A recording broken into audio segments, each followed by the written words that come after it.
Ça fait plusieurs années que je travaille aussi à l'université de Geisenheim en Allemagne, où on fait depuis maintenant, on a commencé en 2005, ça fait 9 ans, de recherche en viticulture biodynamique. Je suis enseignant-chercheur là-bas. Moi-même, j'en ai aussi 1 hectare de vignes dans le Roussillon. Et là, je viens de faire un petit tour de France. Vendredi dernier, j'ai donné une conférence à l'université de Dijon. Lundi à Toulouse. Et entre-temps, j'ai taillé un peu ma vigne. Et malheureusement, je dois partir très tôt dans l'après-midi parce que j'ai une conférence en Allemagne demain. Voilà. C'est un peu ma vie en ce moment. Ben, mon titre, c'est, je veux pas, on aime bien que je me pose toujours sur les recherches, mais je voulais aussi mettre un peu le contexte anthroposophique avec. Et mon titre, c'est de l'individualité vers l'organisme agricole. Et c'est un peu n'importe quoi ce que je fais. Je mélange un peu recherche et mes réflexions. Je commence avec ça. L'agriculture biodynamique, ou on pourrait peut-être aussi anthroposophique. Nous, on a beaucoup parlé aujourd'hui déjà des forces et des préparats biodynamiques. Mais je crois Steiner, il a fondé un mouvement philosophique qui s'appelle l'anthroposophie. Et dans l'anthroposophie, il y a quand même toujours, si on regarde, c'est pas que la biodynamique qu'il a donné comme impulse, il a parlé sur beaucoup de choses de la vie. Il y a la médecine anthroposophique, il y a l'architecture, il y a l'économie de la trois-partition qui est fortement en discussion encore une fois. Steiner, il a donné plus de 5000 conférences dans sa vie. Je crois que c'est 90 000 pages, si on veut les lire tous. Moi, je ne suis pas encore arrivé. Et partout dans l'anthroposophie, c'est l'être humain qui est au centre. J'ai mis la phrase allemande parce que je l'aime bien. Der Mensch wird zur Grundlage gemacht. Ça veut dire l'être humain est pris comme base. Et je crois que ça, c'est, si on essaye de comprendre ça dans l'agriculture biodynamique, on comprend très bien, j'ai mis ça avec des smileys, hein, que l'agriculture biodynamique est en fait une agriculture super moderne. On a les deux contextes de malcompréhension, je crois souvent, de mimicking nature. Ça veut dire on essaie de copier un peu la nature, ou à la Rousseau, retour à la nature. Et ce que nous montre Steiner dans l'anthroposophie, et surtout dans le cours aux agriculteurs, qui est en fait déjà un cours, parce que Steiner il a refondé un peu l'anthroposophie en 1923. Et le cours aux agriculteurs fait partie, j'appelle ça la nouvelle anthroposophie. C'est mimicking man, ça veut dire on prend l'être humain comme centre avec une certaine individualité, parce que moi je suis autre que Pierre qui a parlé avant moi, mais on a aussi des organes, chacun entre nous, mais je ne suis pas pareil quand même. Mais si on essaye de comprendre tout ce qui est organisme et individualité, on a des mots biodiversity, sustainability, durabilité, régionalité, qualité. Ça, ce sont des mots-clés qui sont largement utilisés aujourd'hui. On a d'autres mouvements, par exemple, comme permaculture, qui ont bien intégré ces pensées là-dedans. Il faut dire que la biodynamie fait ça depuis 90 ans. Et on ne parle pas trop là-dessus. Et je crois pour comprendre tout ce qui est force, la dynamisme et les préparats, c'est la base de bien comprendre ça. Et pour moi, c'est vraiment très très moderne de se mettre dans ce contexte-là. Je voulais commencer avec ça. Mimicking man, c'est l'être humain qui est pris comme base. Je passe à la Grèce. Gnotis et Auton. Je ne sais pas si vous connaissez ça. C'était écrit à l'entrée du temple d'Apollon à Delphi. Ça veut dire, pour trouver sa individualité, il faut bien se connaître. J'ai trouvé cette traduction en français. Est-ce qu'on peut le faire? Connais-toi toi-même. Bon. Et pourquoi est-ce que je commence avec ça? Parce que Steiner il nous parle dans son œuvre beaucoup aussi de différents temps historiques, je le mets ça comme mot. Et il s'est mis dans un certain courant et j'essaie de faire un petit voyage maintenant avec vous là-dessus. Pour se bien connaître, il y a les 3 niveaux de connaissance.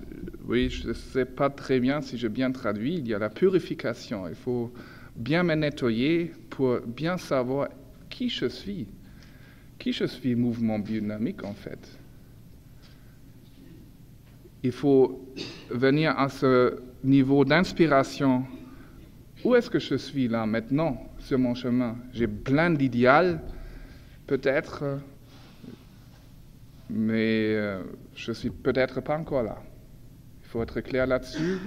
Et je crois, nous, comme mouvement, il faut être très, très clair là-dessus. Et après, c'est l'achèvement. Où est-ce que je veux aller dans le futur ou dans l'avenir? Vous avez ces 2 belles mots français, futur et avenir.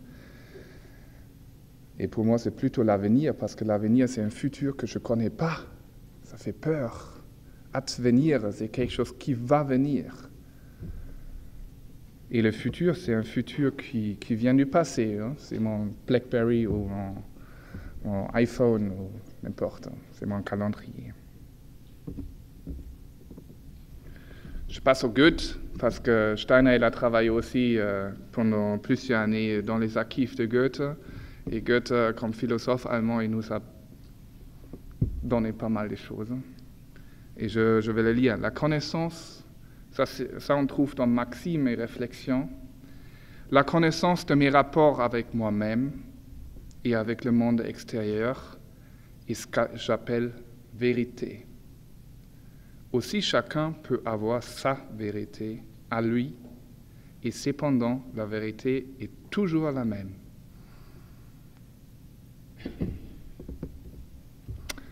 Je passe à quelqu'un d'autre qui m'influence beaucoup maintenant, parce que c'était un penseur, à mon avis, révolutionnaire, et c'est d'une actualité aujourd'hui incroyable, qui était fils d'un pêcheur vigneron à la Moselle. C'est Nikolaus von Kues, on l'appelle Cusanus aussi, qui habitait pendant l'époque, juste au début de la Renaissance. Et il a fini dans le Tyrol du Sud, où j'habite maintenant aussi. Et en fait, il n'a pas réussi ce qu'il voulait faire. Il a voyagé beaucoup à son époque. Il était à Constantinople pour se retrouver avec les grands messieurs du christianisme grec, on peut dire ça, oriental. Il était en contact avec du monde arabe, avec des juifs. Et pour lui, il y avait juste une université, un universel, mais il y avait beaucoup de chemins pour se retrouver au même. C'est le rassemblage des religions qu'on a tous à peu près la même base. Et il a laissé construire, et heureusement ça a survécu la Deuxième Guerre mondiale. Ça c'est un hôpital, c'est un peu comme l'hospice de Beaune. C'est une maison de retraite qui était fondée pendant la période de Renaissance et qui était construite sur ces blancs. On trouve ça à Bernkastel-Kues. Il faut y aller, c'est magnifique. À la Moselle. Il y a aussi des bons vins là-bas, du Riesling, hein, c'est pas mal. Et si on va dans le cloître, vous voyez un peu, là j'ai mis des trucs ronds autour des fenêtres, hein. Vous voyez que chaque fenêtre est différente. Et vous voulez mettre ça dans le cloître aussi, cette information qu'il il y a des différents points de vue sur la même chose. Il n'y a pas seulement un point de vue. Mais pour moi, le plus flagrant, c'est d'aller à l'église de cette chapelle, de cet hospice. Parce que normalement, si on rentre dans une église, aussi ici, vous rentrez par le portail et vous voyez directement sur le plus sacré, c'est les tables. On est d'accord? L'autel, excuse-moi, c'est pas les tables, l'autel. Der Altar en allemand. Excusez-moi. Et si on rentre dans cette église-là, vous voyez bien, la vue est fermée. Enfin, un pilier énorme. Vous voyez bien, il est là. Mais la vue est fermée. Et au-dessus, vous avez, que je veux dire, c'est l'architecture gothique, vous avez beaucoup de différents chemins qui se retrouvent dans ce pilier-là.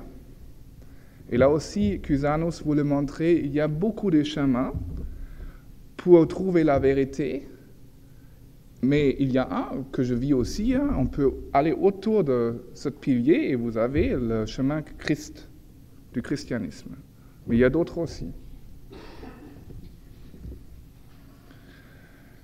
Ce que je trouve rigolo, il y a un fresco là dans cette église aussi, et ça c'est assez important pour moi, pour le monde anthroposophique. Et ce qui est rigolo là-dedans, c'était peint depuis très très longtemps. Ils ont mis une autre peinture là-dessus parce que pour l'époque, c'était pas très très bien de Cusanus d'avoir fait ça.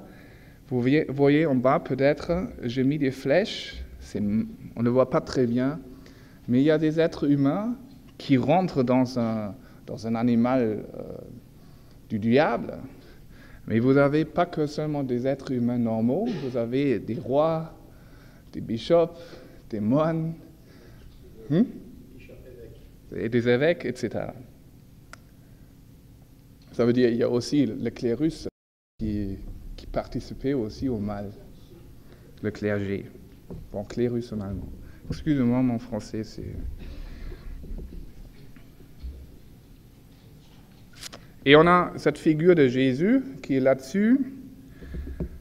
Et si on est dans le monde anthroposophique, on connaît peut-être cette sculpture-là qui était centrale au Goetheanum, qui s'appelle le représentatif de l'être humain, ou der Menschheitsrepräsentant. Et vous voyez cette figure-là qui a sa main là-haut et une autre main qui le baisse là, et qui contrôle deux forces. Une force, on peut dire, ça c'est un peu le matérialisme, en bas. Vous voyez, on appelle ça Ahriman, quelqu'un qui tire vers le matérialisme. Il y a une autre force que l'être humain essaye de tenir comme ça, sous contrôle. On appelle ça Lucifer. Ça c'est une autre force qui veut nous tirer un peu vers le ciel, vers l'illusion, etc. Et dans l'anthroposophie, c'est ça en fait. On joue toujours avec ces deux forces. C'est pas mal d'être matérialiste de temps en temps. Il faut que je sois matérialiste. Et de temps en temps, il faut que je passe un peu à l'illusion. Il faut que je trouve mon équilibre entre les deux. Et je crois que Steiner voulait nous dire ça aussi. Et je crois dans le monde biodynamique, souvent, on se perd. Il y a des tendances, qu'on se mette un peu à part et qu'on va contre tout ce qui est matérialisme, etc. Mais il faut qu'on soit aussi quand même des matérialistes. Je passe un peu à la médecine. Pierre, il a déjà amené ça. Et pour moi, de plus en plus, je m'intéresse beaucoup en ce moment à la médecine anthroposophique. C'est très très intéressant. Il y a aussi, comme Pierre disait, vous avez la salutogenèse versus la pathogenèse. Aujourd'hui, normalement en médecine, on travaille souvent dans le contexte pathogenèse. On cherche l'origine de la maladie. et on ne se met pas dans un contexte sain. Et aussi en agriculture, on est comme ça. Il y a une maladie, mais qu'est-ce que je fais contre? Mais si on regarde aussi l'origine de ces deux mots, vous avez patéine, en latin, c'est souffrir, c'est la souffrance, c'est la genèse, l'origine de la souffrance. Et salutogénèse, c'est l'origine de la santé, c'est l'environnement qui me tient sain. Mon assurance maladie en Allemagne, parce que moi, je pourrais faire un peu plus de sport peut-être, ils m'envoient des programmes maintenant, ils ont compris ça aussi, que c'est peut-être bien de financer des choses préventives, salutogéniques pour les êtres, pour les adhérents.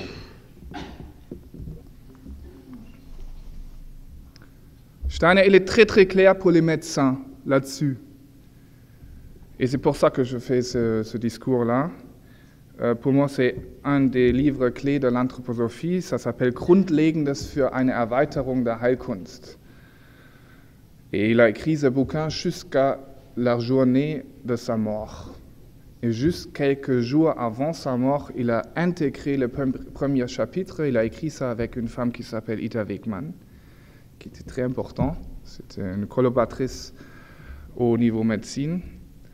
Il a mis ça comme message pour les médecins anthroposophiques et je le prends aussi comme un message pour les agriculteurs anthroposophiques. Et je le lis. On peut le traduire comme données de base pour un élargissement de l'art de guérir.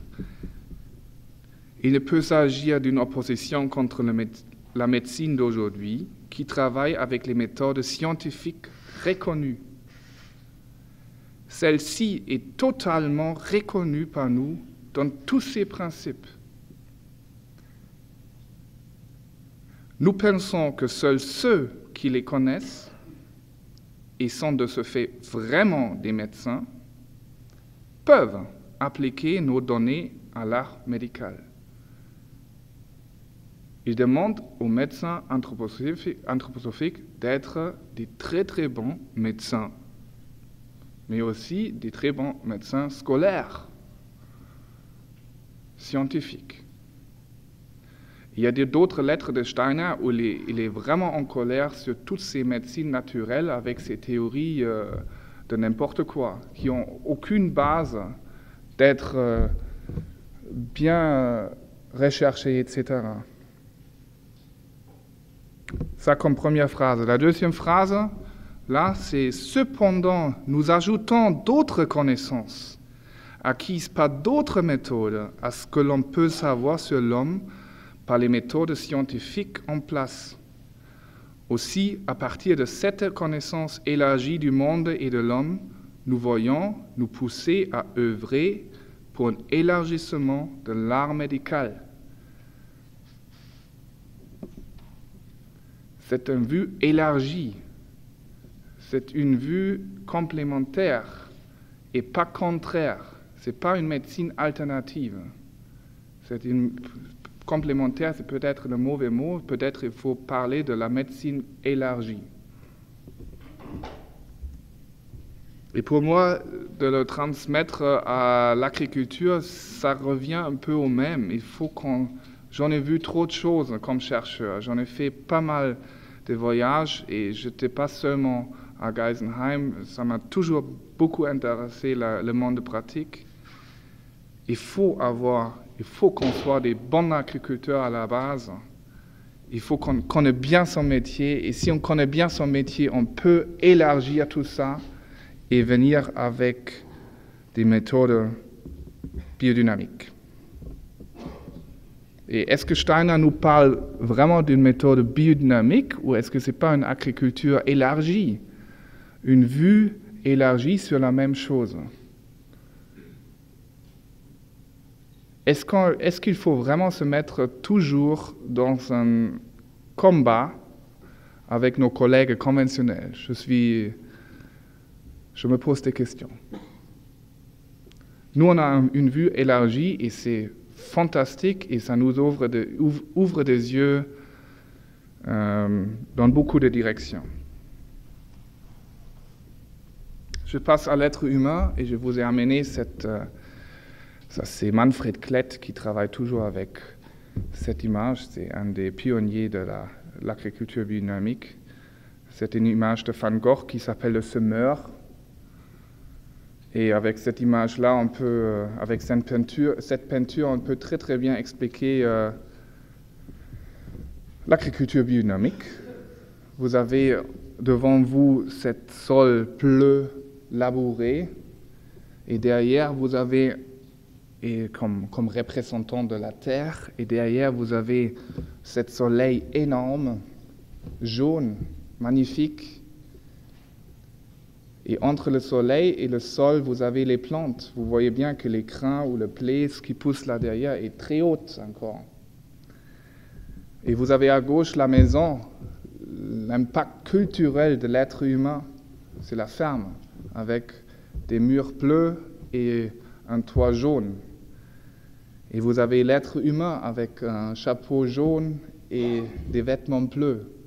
Ça nous montre un peu l'être humain comme médiateur entre le cosmos et la Terre. Et vous avez aussi le monde animal. Vous avez deux oiseaux à gauche sur la partie bleue, si vous regardez bien. Vous avez le monde minéral, le règne des plantes, le règne des animaux et l'être humain. C'est cet aspect culturel. Un homme qui doit créer sa propre souveraineté, et c'est en fait pas le retour à la nature, c'est que l'environnement naturel devient un environnement culturel. Vous avez ça dans le mot agriculture en français, c'est la culture. Si on regarde le mot allemand, c'est Landwirtschaft, c'est agrobusiness plutôt, traduit.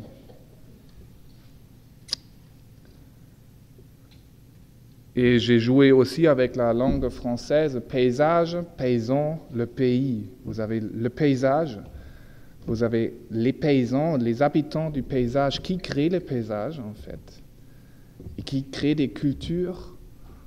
Et tout ça ensemble, cet ensemble crée des pays avec ces différentes cultures et influences. C'est différent en Allemagne ou au Tyrol du Sud qu'ici. Cet aspect humain est très très important. Nikolai Fouque, l'ancien leader de la section du Goetheanum, a écrit un petit bouquin. Il a mis cette phrase que j'aime bien. L'individualité se base, comme chez l'être humain, aux organes, sur un organisme. Cependant, l'individualité de l'être humain n'est pas seulement un corps. Elle ne se définit pas seulement par des organes. L'individualité se caractérise principalement par le principe d'organisation qui comprend la dimension du je. Ce n'est pas seulement un corps, il y a aussi cette dimension de je, de l'être humain, qui peut, si on regarde cette image de Van Gogh, devenir un impact culturel. La vache, elle ne peut pas faire ça. Et Steiner, il va plus loin, il transfère cette image de l'être humain à la ferme. Il prend l'être humain comme base, il nous raconte de l'organisme agricole, il nous précise aussi l'individualité, in sich geschlossene Individualité, une individualité qui est, tu peux le traduire, Pierre, fermée en soi-même, on peut dire ça? Close en soi-même, et qui a des différents organes, et ça c'est une image idéale. Ça c'est pas un dogme qui nous raconte là. Ça c'est une image idéale qu'il faut comprendre, de se mettre dans un grand contexte. Et comme dans l'être humain, il y a une synergie, un être ensemble entre les différents organes. Sol, le terroir, le microclimat, les animaux qui habitent là-bas, les plantes. tout ça est un ensemble qui joue ensemble. Et c'est qui le jeu? C'est aussi l'être humain, l'aspect social qui peut être créatif là-dessus et gérer un peu la situation et se mettre dans un contexte global jusqu'aux étoiles, jusqu'aux influences de la Lune, mais il faut bien connaître son lieu.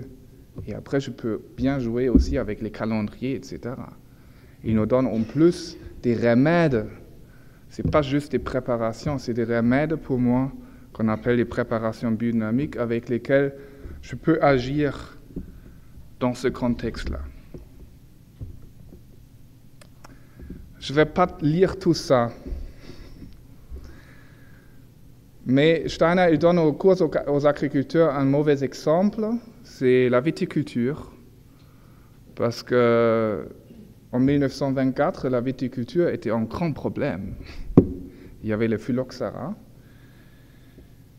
Et comme je disais, Steiner, en fait, il a fondé 2 cliniques. Il était parti de fondre 2 cliniques, une à Allesheim et une autre à Stuttgart. Et les médecins à Stuttgart, ils voulaient qu'eux, ils mettent la recherche médicale dans un contexte vraiment scientifique. Ils ne l'ont pas fait. Il était vraiment en colère avec eux. Et à Allesheim, il voulait plutôt, avec Ita Wegmann, prendre l'autre chemin. Pour nous, je l'ai mis en rouge là. Il explique un peu la situation avec le phylloxéra. Mais en bas, je vais lire ça. Ce qui est en rouge, il est très clair pour nous. Ces choses ne peuvent certes pas être traitées efficacement par cette science que l'on a aujourd'hui. Elles ne peuvent être traitées que si l'on peut réellement s'engager dans ce qui est possible de trouver sur les chemins que nous avons évoqués. Mais j'ai bien traité tout à l'heure qu'il n'était pas contre la science, mais il est là il est clair, avec les aspects scientifiques qu'on a aujourd'hui, on ne trouve pas une solution contre le phylloxéra. Il faut le regarder avec un aspect élargi. Il nous donne plusieurs chemins. Bon, j'ai pris cette image-là.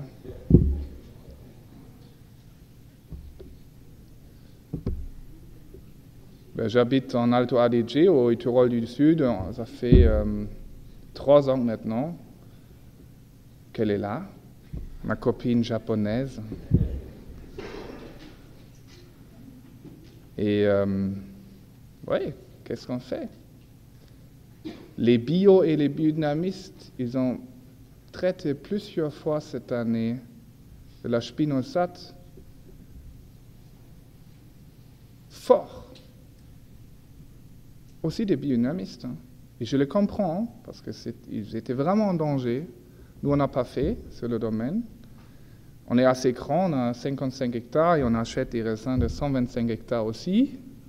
De plus que 100 vignerons, ça veut dire qu'on peut jouer un peu. Mais la réaction aussi des organismes officiels, des universités, des stations de recherche, ils n'ont aucune idée de ce qu'on va faire. Vous connaissez ça, non? C'est la Drosophile Suzuki. Hein? Et je veux la mettre dans le même contexte. Parce que je ne crois pas, si on veut la traiter maintenant, pendant les prochains 20 ans, avec de la spinosate. Je ne sais pas si vous la connaissez, la spinosate. C'est un des poissons les plus graves qui existent. C'est un poisson biologique. C'est pour ça qu'on peut l'utiliser en bio, ça ne fait rien. Ça tue juste tout.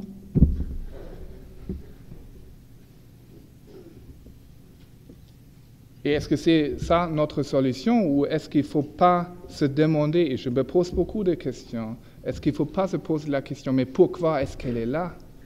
Est-ce qu'il ne faut pas regarder aussi dans le contexte salutogenèse là-dessus?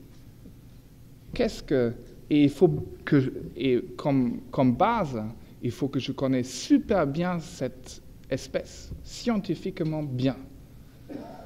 Ça, c'est ma base. Et après, je peux peut-être regarder avec différents aspects élargis sur la même chose.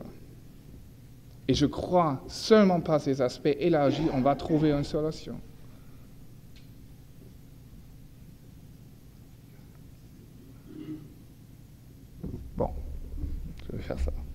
politiciens.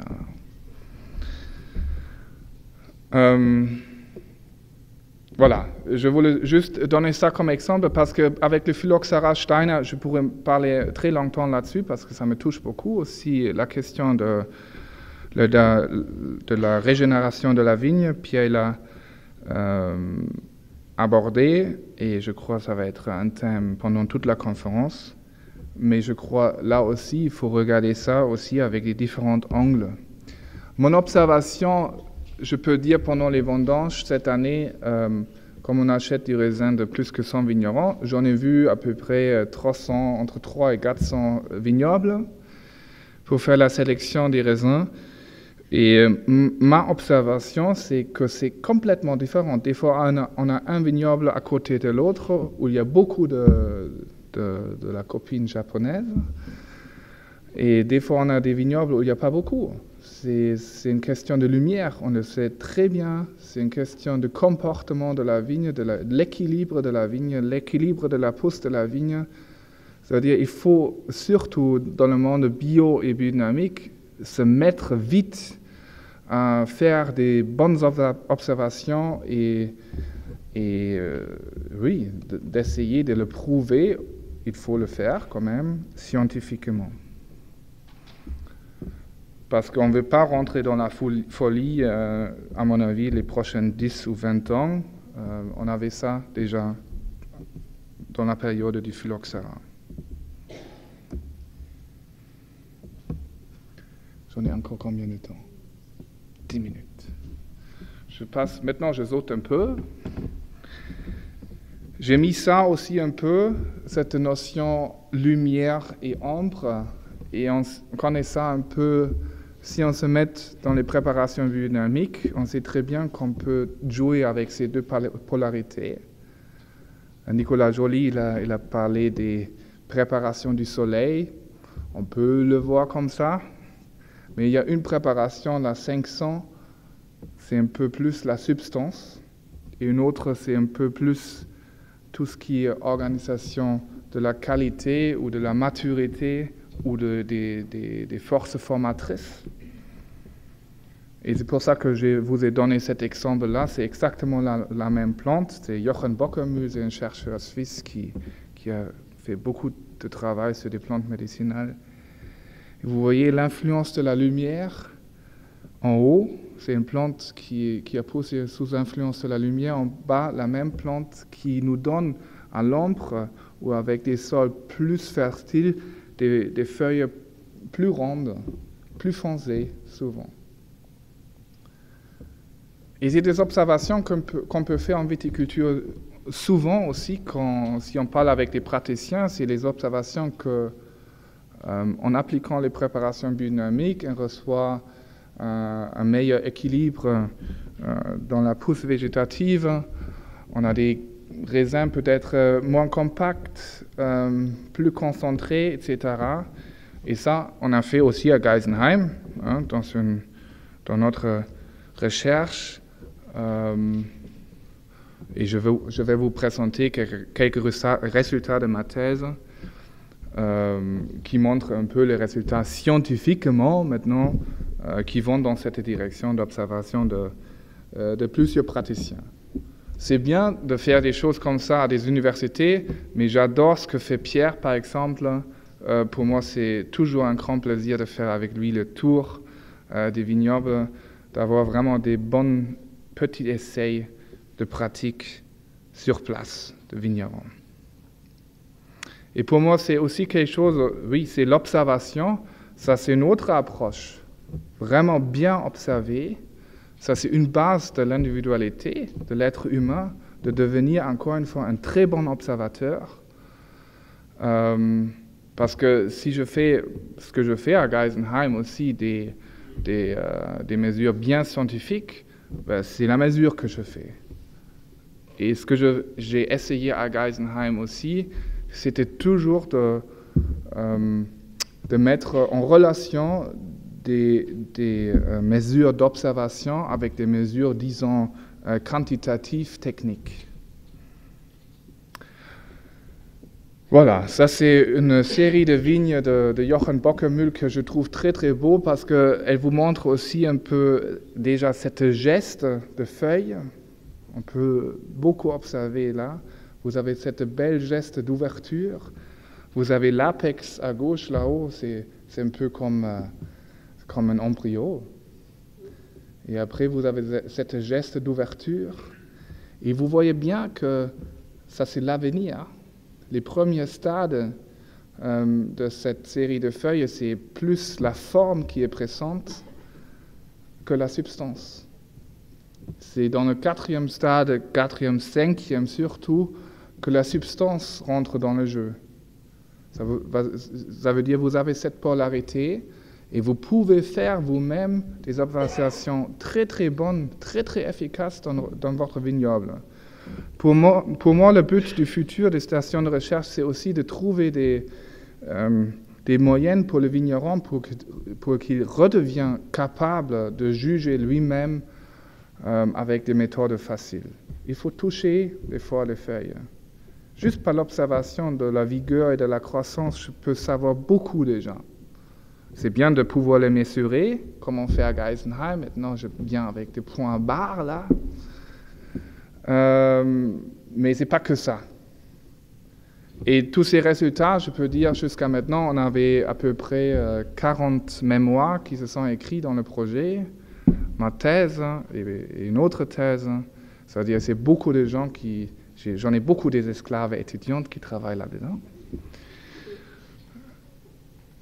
Et là, on a des exemplaires de la longueur de saman.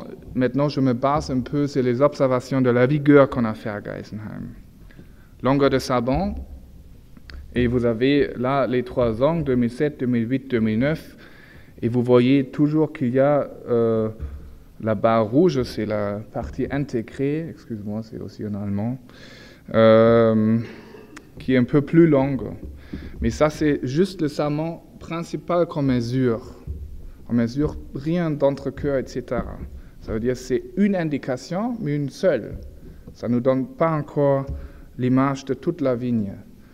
C'est pour ça que pour moi, c'était intéressant qu'on fasse aussi des analyses qualitatives. Il faut dire que pour avoir ces chiffres-là, il y a un certain nombre de samans derrière. Il y a pour chaque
Geisenheim, l'essai existe encore. Il y a une fille, Johanna Döring, qui s'occupe principalement de cet essai maintenant. Mais on pense long terme à Geisenheim aussi. C'est une vieille, relativement vieille vigne de 30 et quelques années. Ça veut dire qu'il y a un plan, un projet maintenant de planter une nouvelle vigne où on a des réflexions de replanter une vigne en biodynamie, de faire un essai en biodynamie, et on a plein de questions maintenant en coopération avec d'autres écoles comme le Dottenfelder Hof, etc. Comment amener par exemple d'autres aspects, parce qu'on recherche souvent la biodynamie est réduite à l'utilisation des préparations biodynamiques, ce qui est le cas à Geisenheim. La seule différence entre bio et biodynamie, c'est l'application des préparations biodynamiques, et on se pose beaucoup de questions là-dessus. Il faut dire aussi qu'il y a un grand intérêt de la partie des étudiants. Je disais qu'il y a à peu près 40 mémoires qui se sont écrits dans le projet, et on a, pour les étudiants, chaque année, on a 7 vignobles où les étudiants vont travailler pendant l'année avec un tuteur, mais c'est eux qui font leur propre management. Et de ces 7 vignobles, 4 sont bio, un pleinement en biodynamie et tous les autres en bio. Ils viennent souvent me poser des questions sur le préparat. Alors il y a aussi là un fort mouvement. Juste pour vous donner des idées, et on se pose des questions en ce moment, comment continuer là-dessus, sur quels aspects, etc. Moi, je fais un petit voyage avec vous, j'en ai pas beaucoup de temps, je suis un peu pressé, il faut que je vois si je viens si loin ou pas, sinon je vais m'arrêter. Et on va faire un petit voyage ensemble aussi. J'essaie avec vous d'apprendre un peu le regard élargi des fois sur des choses. On peut venir avec un regard très scientifique, mais des fois aussi venir avec un regard élargi. Je ne vais pas lire ça maintenant, mais c'est ça ce qu'on apprend par cœur si on se met à la biodynamie. En 1924, il y avait des agriculteurs qui ont approché Steiner parce qu'ils ont observé des problèmes des sols, des plantes et des animaux, etc. Il y avait ces 8 conférences.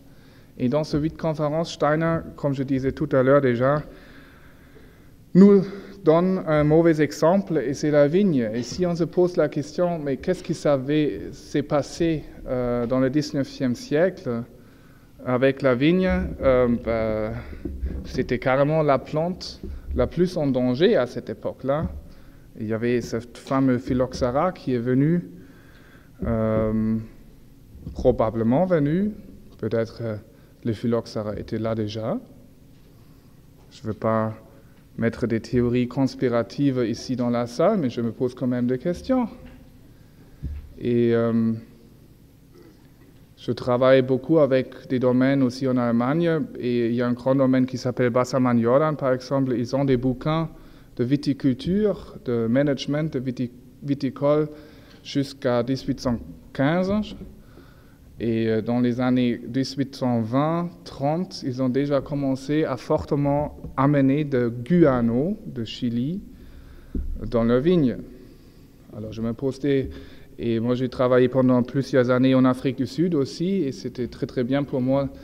À l'université de Stellenbosch, on pouvait prêter tous ces bouquins du 19e siècle, et là-dedans, dis donc, on pouvait trouver des bouquins de 1850, etc., 60, 70, déjà des fortes indications sur l'utilisation des engrais. Il y avait la mécanisation, il y avait les chevaux qui sont arrivés, les chevaux, hein, dis donc, pas les tracteurs. Alors il y avait un changement d'esprit, d'un point de vue anthroposophique aussi un changement d'esprit dans la population en général. Il y avait la révolution industrielle, il y avait plein de choses qui se sont passées au même moment, et je me pose les questions, est-ce qu'il n'y a pas peut-être d'autres regards à mettre sur le questionnaire ou sur la question de l'apparition de la phylloxéra. Je crois là il y a encore beaucoup à faire et je crois aussi qu'il y avait probablement plusieurs vignobles qui étaient résistants à la phylloxéra. Et comme je disais tout à l'heure, on est en face peut-être avec d'autres ravageurs comme ma copine japonaise, des questions qui sont similaires.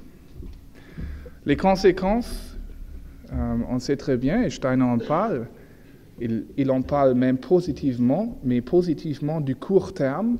Il parle d'une américanisation de la vigne et qu'il dit clairement qu'au court terme, ça peut aider, mais jamais au long terme.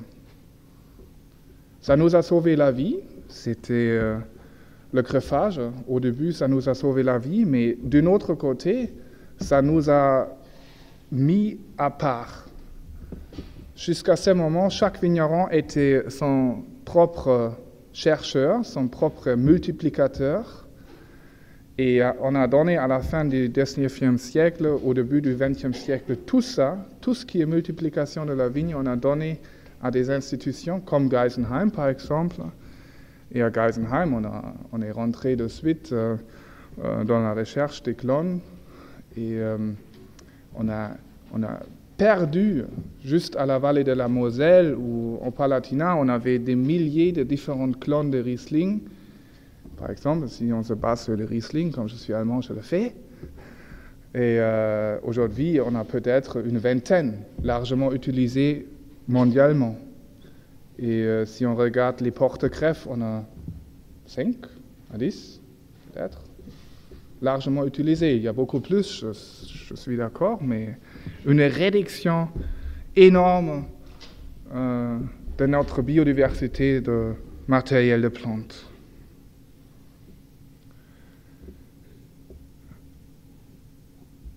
La greffe, aujourd'hui, en plus, on a souvent le même vignoble planté avec un porte-greffe et un clone.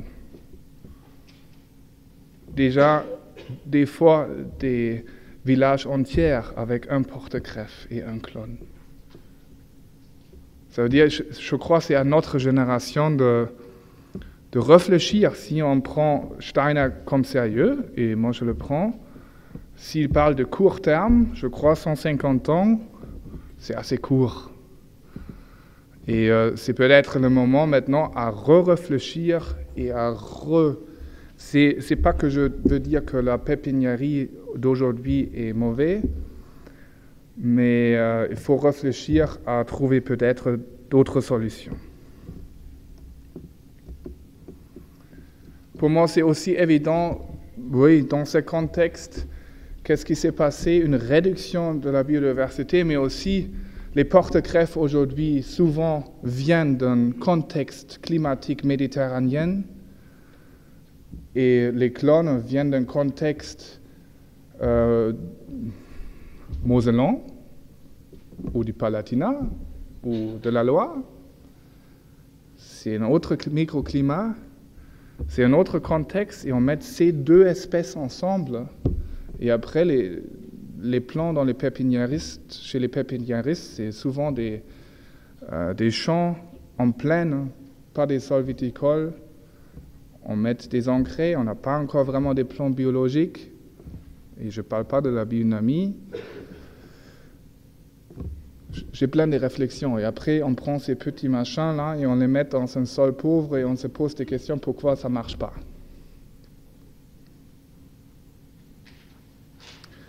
J'aime toujours donner aussi l'exemple des vaches laitières.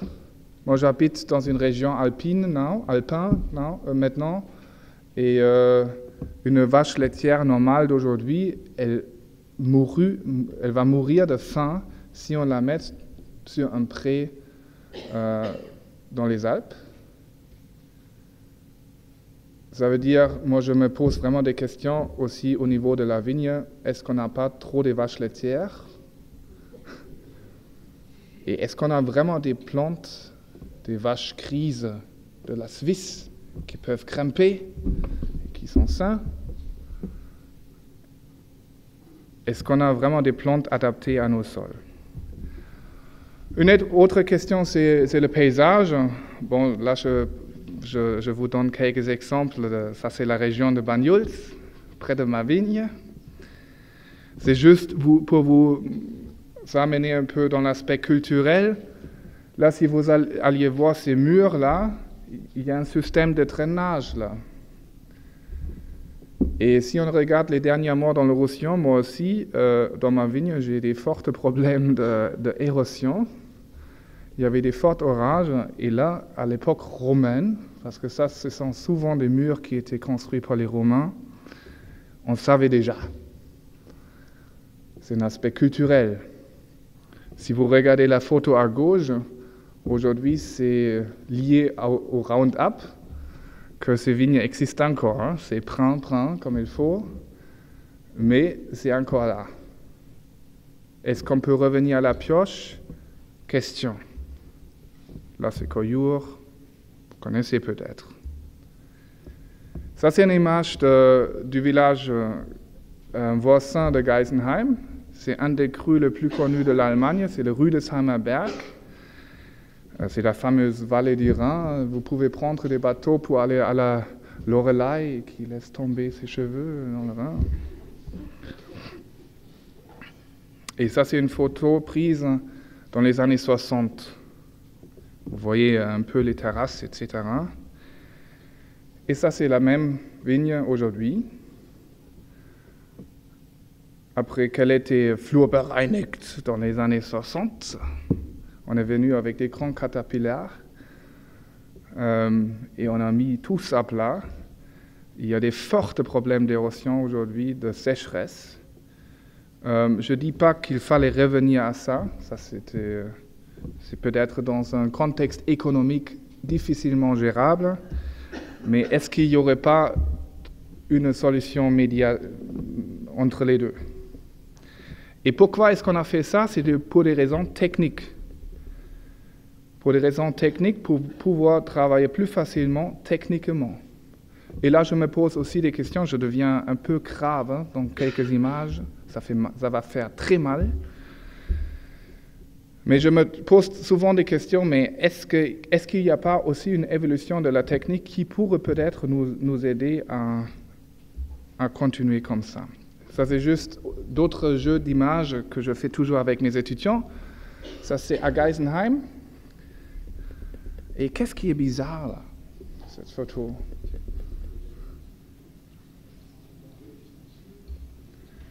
Je le fais parce que je n'ai pas trop de temps. Vous avez ce ponton électrique et il est sur un mur, sur une terrasse. Mais c'est n'importe quoi quand même, là. Et on peut se poser la question, mais qu'est-ce qui était d'abord, le pilier ou la vigne? Et ça, c'était l'époque de la Flurbereinigung. Ils ont enlevé le sol. Là, c'était le sous-sol où il y avait le pilier électrique.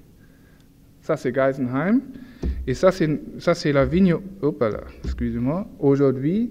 Et vous voyez bien, comme plan d'indicatrice, qu'est-ce que vous voyez? C'est pris au printemps. C'est le pissenlit qui nous montre bien les problèmes du sol. C'est carrément le sous-sol qui a sorti. C'est des générations à remettre ça en vie. En Allemagne et au Luxembourg, j'en ai travaillé pas mal là-bas aussi. Ils ont fait des bêtises un peu partout, mais en France aussi. Hein. Et ça, c'est une bonne indication d'un sol qui était maltraité. Et pourquoi? Je veux pas être contre ça. Je me pose la question, pourquoi est-ce qu'on a fait ça? Là, c'est la Bourgogne. Des terres vides. Et moi, ça, je provoque là, attention.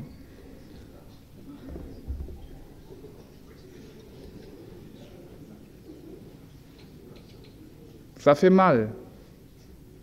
Je sais que ça fait mal. Et de le regarder, j'avais un cours au Dottenfelder Hof seulement avec des étudiants biodynamistes. Ils étaient prêts à me tirer là.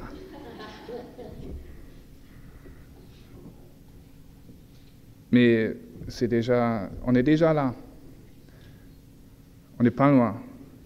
Et je me pose des fois des questions si ce n'est pas mieux de travailler des fois avec des choses comme ça que de passer avec des fentes qui pèsent 3 tonnes dans nos vignes. La question maintenant pour moi, comment est-ce qu'on remet la vie humaine, l'aspect humain dans des endroits comme ça, mais la technique va avancer. Il y a des premiers essais qui sont faits avec des drones pour faire des applications, des traitements, etc. Il ne faut pas oublier tout ça, et je crois aussi dans le monde biodynamique, il faut se mettre dans ce contexte-là, même si ça fait très mal. C'est pour ça que j'ai amené l'image de Pierre, de cette belle paysage de Cluny.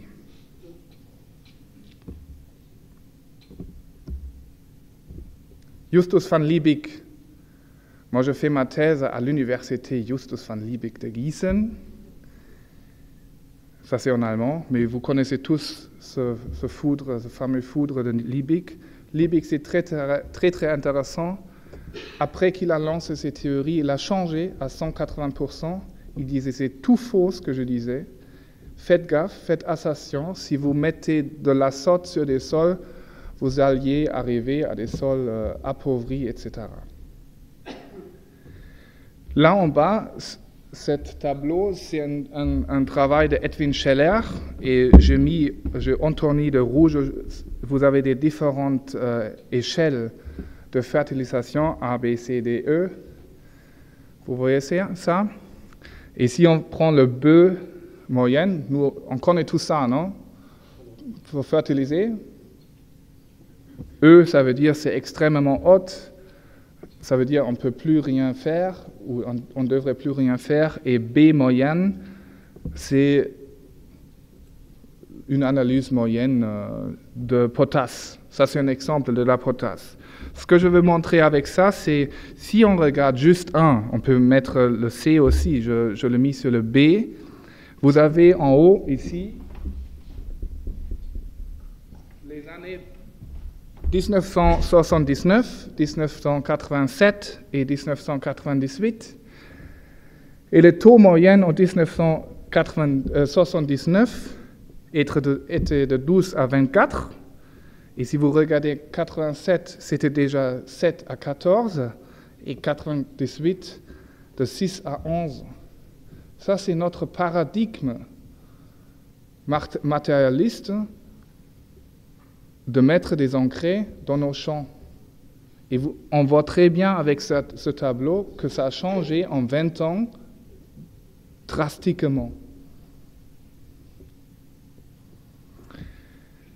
79, ça nous a pris dans presque tous les sols allemands viticoles, on a des taux de phosphore dans les sols viticoles qui sont à l'échelle E. Ça veut dire extrêmement haute. On a assez de phosphore pour les prochaines 181 à peu près dans les sols viticoles. Normalement, si on suit la loi, on n'a plus le droit de mettre des engrais organiques sur un sol qui est dans l'échelle E.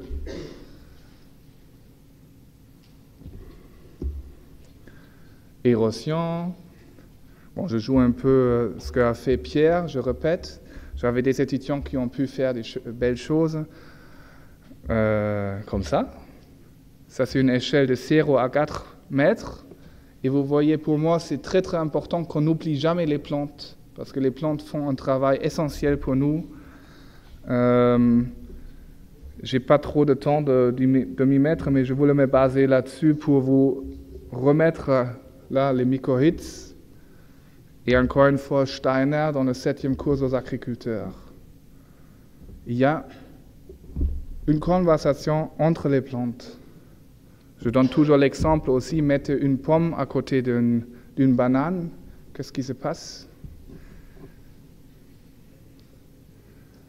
La banane va mûrir un peu plus vite. Il y a des phytohormones comme la éthylène.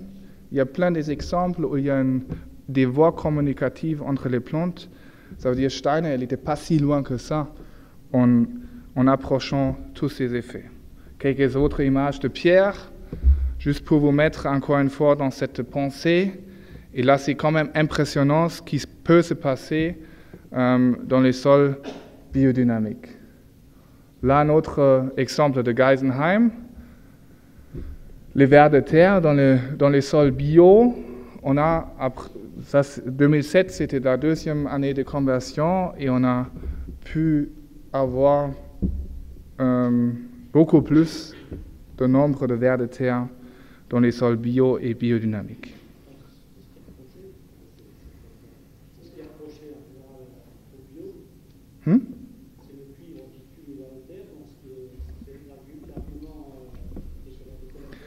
Voilà. À Geisenheim, c'est un essai long terme. Ça veut dire la partie conventionnelle, elle est traitée sans cuivre, exprès. La question, c'était le cuivre qui tue les vers de terre. Je connais très bien ces résultats de recherche. Ces résultats étaient faits dans les serres, pas sur le terrain. Il y a un grand projet maintenant en Allemagne qui se met là-dessus. Pour le cuivre, il faut surtout aussi, je ne suis pas un marchand de cuivre, hein. J'aimerais bien éviter le cuivre, mais il y a aussi la loi. L'année dernière, on nous a arrêtés avec une nouvelle loi européenne, tous les PVP, comment vous disiez? Non, les PNPP. Si, en Allemagne, on n'a plus le droit. Mais une grande partie est partie, Pierre. Les plus importants, comme la mucosine, par exemple, c'est fini. Et on ne rentre pas dans la discussion du cuivre parce que je n'ai pas assez de temps. Mais je crois qu'il faut faire attention. Ce projet-là, c'est une station de recherche très conventionnelle à Geisenheim. Ce n'est pas pro-bio. C'est pour ça qu'on a un essai long terme pour regarder aussi les effets du cuivre. Aussi, est-ce qu'on a une augmentation dans les sols bio au long terme? Avec une vue élargie, ça c'est une des photos de Pierre que j'aime le plus. Je trouve ça assez impressionnant. Un effet des préparations biodynamiques sur un sol. À gauche, vous avez le témoin conventionnel et à droite en biodynamique. Mais qu'est-ce que vous voyez? C'est la deuxième année de conversion. Il faut regarder en dessous des rangs.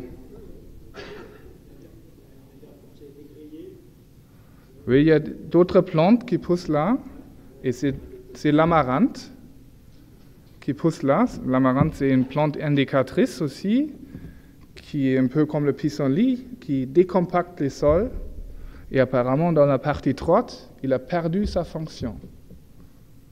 C'était le même travail du sol, et c'est juste, apparemment, le sol a tellement changé en 2 ans que l'amarante a perdu sa fonction comme plante pionnière. Ça, on ne peut pas faire des analyses de sol là-dessus, c'est carrément une observation qui, pour moi, est assez impressionnante. Le degré de compacité, je passe un peu à la recherche de Geisenheim. Ça aussi, c'est quelque chose qu'on entend souvent, qu'il y a une influence sur la compacité des raisins, qu'il y a des raisins moins compacts. Et à Geisenheim, on mesure ça chaque année. Là aussi, dans ma thèse, vous avez les résultats. Ça veut dire qu'on a des raisins beaucoup moins compacts en biodynamie. Et on a aussi des résultats significatifs vers la bio, là. Et ça, c'est des résultats très, très bien pour nous. Vous avez là les images de ces grappes. En haut, une grappe intégrée. Vous voyez un peu la structure un peu plus compacte. En bas, bio, et à droite, biodynamique, des raisins moins compacts. Je vous montre quelques résultats qui vont un peu avec la pratique. Là, c'est le poids des baies. Vous voyez bien que chaque année, 2006, 2007, 2008, 2009, chaque année, vous avez la barre rouge. C'est un peu plus grand que bio et biodynamique. Ça veut dire des baies plus grandes en intégré par rapport à la bio et la biodynamie. Et on n'a pas de différence d'ingrédients. On n'a pas plus d'azote dans les baies intégrées par rapport à la bio et la biodynamie. C'est juste l'observation qui est là derrière. Quelques résultats qui font sourire. On fait aussi des dégustations, les différences entre le goût des pays. Là, j'en ai fait une dégustation de vin du Riesling en 4 jours, une à Geisenheim en haut. Et vous voyez les deux autres sur des universités françaises, et vous voyez bien que les Français goûtent différent que les Allemands. Ça, c'est les deux universités à Montpellier. On fait aussi tout ce qui est... c'est Jürgen Fritz qui le fait pour nous de l'Université de Bonn depuis des années. Il a lancé un grand projet viticulture vin maintenant. Il se concentre là-dessus. Des cristallisations sensibles et des chromatographies. Et ce qui est intéressant ici, si vous regardez maintenant 2007, 2008, 2009, 2010, seulement en 2009, il avait une faute. Et les gens du département de chimie du vin de l'université de Geisenheim sont très jaloux parce qu'ils disent on ne pourrait pas faire ça avec nos machines d'analyse, de bien mettre d'abord c'est des échantillons à l'aveugle et après ils pouvaient les grouper et ils pouvaient dire ce qui est quoi avec ces méthodes-là. C'est quand même assez intéressant pour nous. Là, j'en ai fait, on appelle ça Principal Component Analysis. J'en ai mis tous les chiffres dans un programme d'ordinateur. Et pour moi, ce qui est intéressant, c'est l'ordinateur maintenant qui essaye de créer des groupes. Et dit donc, excuse-moi, c'est en allemand, je n'avais pas assez de temps, mais vous voyez, ce qui est à droite là, c'est plutôt des chiffres de croissance végétative, ça veut dire l'intégrer et séparer de la biodynamie et de la bio. Vous voyez aussi, c'est un programme qui peut nous montrer maintenant qu'on peut très bien différencier les deux bio du conventionnel ou d'intégré, mais on voit aussi très bien que la biodynamie est toujours un peu plus à gauche que la bio. L'influence de la silice de corne, ça c'est peut-être aussi intéressant. J'en ai mis le calcul de la variante biodynamie où on a fait toutes les autres préparations sans la silice. Ce qui est en bleu là, avec les flèches. Et là, vous avez le poids de taille et le vert à côté. Ça, c'est 3 fois application silice de corne. Et rouge, c'est intégré et jaune bio. Et vous voyez bien que si on n'applique pas, dans le contexte Geisenheim, je dis, si on n'applique pas la silice de corne, il manque la qualité équilibrante de la silice de corne. Et c'est la même chose pour le degré de compacité. Ça va plutôt vers la bio ou des fois même vers le conventionnel. Ça veut dire qu'il y a les forces de substance de la 500 qui agissent. Là aussi, j'ai fait une PCA et ça pouvait aussi bien grouper la variante sans silice et la variante avec 3 applications de la silice pendant la période générative.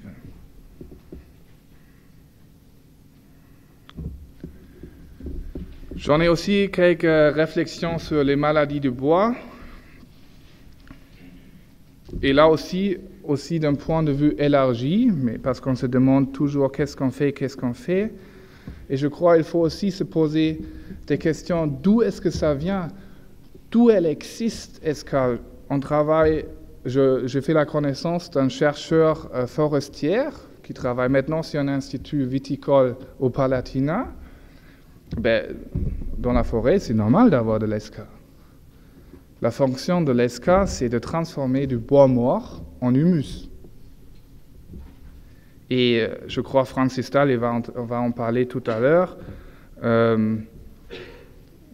Il faut pas mal poser des questions sur la taille, mais aussi sur le lien de greffage.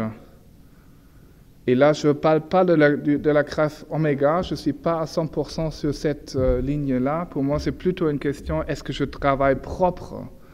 Et je crois avec la greffe oméga, comme c'est mécanisé, Souvent, c'est travailler trop vite pour que des fois, et il faut le faire, faites-le, je le fais avec plusieurs domaines, ouvrir les jeunes plantes et regarder si vous avez vraiment des bonnes callus.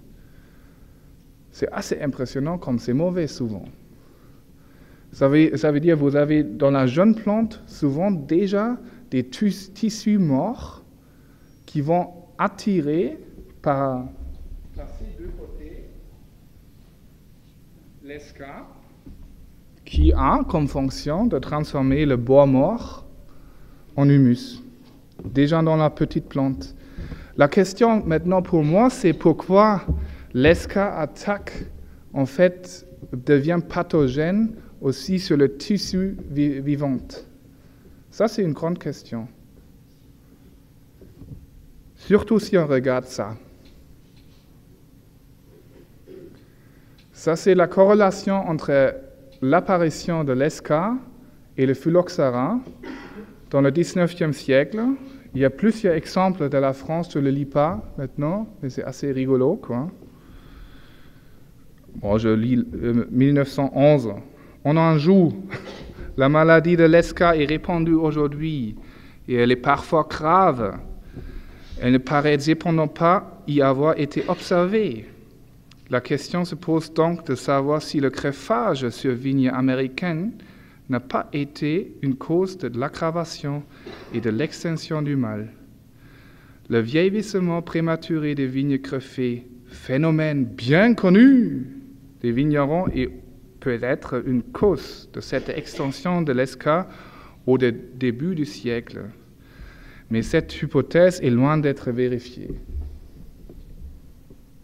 C'était une mémoire qui était faite par Florian Bassini. Et je me pose des questions. Là, il y avait le phylloxéra qui a affaibli le vignoble européen. Et qu'est-ce qui a affaibli maintenant, aujourd'hui, le vignoble européen pour que l'esca devienne tellement fort? Parce que là, il y a les collègues de Changin, par exemple, qui ont fait bien des mesures. Presque chaque souche dans chaque vignoble a de l'esca. Mais la question qu'il faut se poser, pourquoi elle devient pathogène? Et là, j'en ai plein de questions. Bon, je reviens à Goethe. Wer will was Lebendiges erkennen und beschreiben, sucht erst den Geist herauszutreiben. Dann hat die Teile in seiner Hand, fehlt leider nur das geistige Band. Vous pouvez le lire en français. Hein?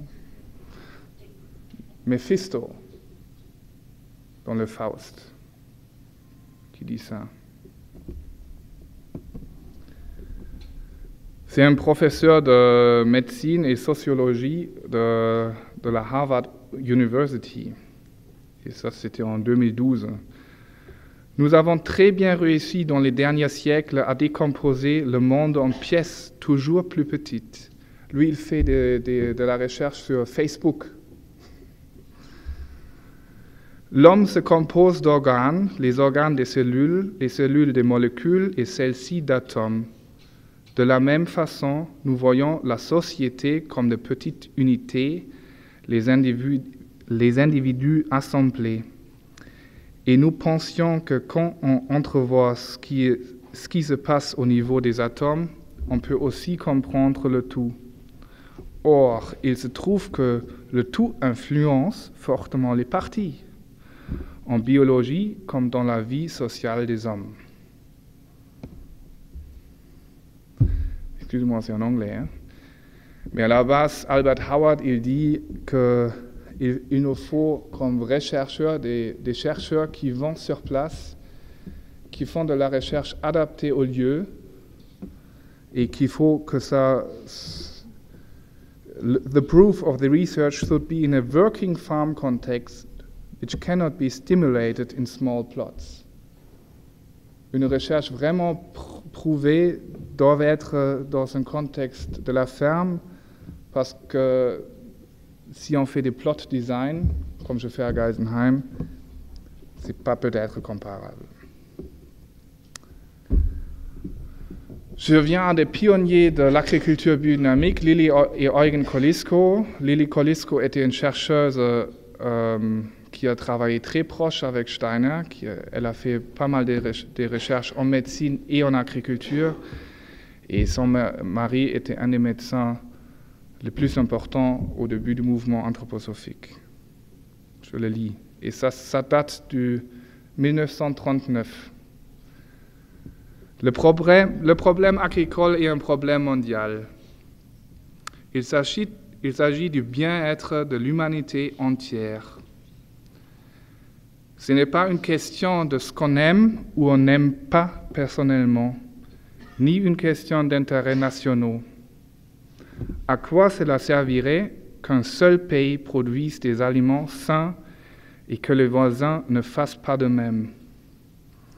Notre perspective doit devenir mondiale. Nos connaissances universelles et notre amour et compréhension de l'humanité inclure toute l'humanité. L'immense tâche devant laquelle nous nous trouvons se répartit en 3 domaines principaux: agriculture, médecine et éducation. Elle était proche avec Steiner et c'était déjà le plan à l'époque de mettre ensemble ces 3 parties. Beaucoup de choses dont on parle ici, c'est des questions pédagogiques. J'en ai 3 enfants, le 4e vient. Je crois que c'est important de créer déjà là une sensibilité, mais ce n'est pas seulement l'éducation des enfants, c'est l'éducation des adultes aussi. Elle est très précise là-dessus. De bien connecter avec la médecine, la nourriture et la médecine, etc. Je me lance pas trop là-dedans. Mais là, c'est les 2 dernières phrases dans cette tâche pour le futur. Que faut-il pour qu'un tel plan se réalise? Ça, c'est beau. De l'argent et des collaborateurs appropriés. Ça, c'est le plus difficile. Il faut évidemment beaucoup d'argent et la collaboration de nombreuses personnes sur toute la Terre. Mais qu'on n'objecte pas qu'il n'y a pas assez d'argent. Celui qui a sérieusement étudié le contenu de ce livre aura compris que les millions se perdent chaque année en maladies animales, des millions en publicité et en achat d'engrais artificiels. Pourquoi n'y aurait-il pas quelque part quelques millions pour une bonne cause, pour le bien de l'humanité entière? Mais tout l'argent du monde ne suffira pas si nous ne parvenons pas à allumer dans l'âme des gens une flamme flamboyante de sincère enthousiasme pour un tel travail. Si nous ne parvenons pas à faire comprendre à ceux qui souhaitent collaborer qu'ils doivent nécessairement apporter à ce travail un grand amour désintéressé qui les motive à entreprendre quelque chose pour l'humanité. C'est long, ça va loin. Hein? Et ça, c'est Steiner, très raccourci, parce que juste après la conférence aux agriculteurs, il a donné la conférence en équitation curative. Il cite Kobawitz. Oui, la morale doit être présente chez toutes ces choses si on travaille en biodynamie. Par conséquent, je suppose que ceux qui ont participé à Kobawitz ont participé à ce cours pour servir l'humanité et pour aider l'agriculture. Et il continue, dans ce cas va être considéré avant tout le renforcement du sentiment de responsabilité. Je crois que je finis avec ça. Merci.